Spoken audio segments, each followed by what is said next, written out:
پرهیزګار دي.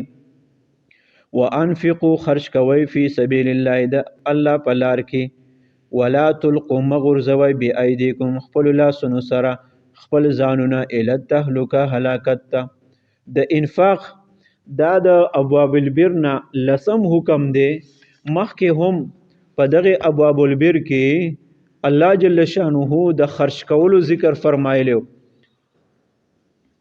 خرج کولو ذکر الله تعالی فرمایلی چې ولکن البر من آمن بالله واليوم الآخر والملائکة والکتاب والنبیین وآتى المال على حبه ذوي القربى واليتامى والمساكين وابن السبيل والسائلين وفي الرقاب.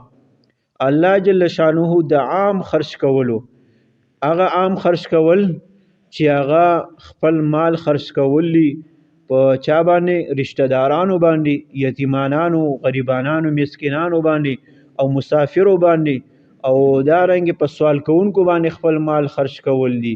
د عام حکم د خرج کولو. او په دې آیت کریمه کې الله تعالی د مال خرج کولو حکم فرمایي، خو لیکن فی سبیل الله د الله فلار کې مال خرج کول دي. وس د الله د لارې نه مال خرج کول نه مراد یو خو جهاد دی.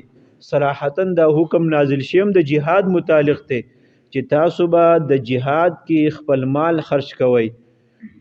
او دویم علما فرمایي چې د دین مراد د دین په هر کار کې خپل مال خرج کول دي. لکه دعوت تبلیغ میدان دی، پای کې به خپل مال لګي، مدارس دي، مراکز دي، څومره دینی کارونه چې کېږي نو پای کې تاسو کو مال خرج کوه.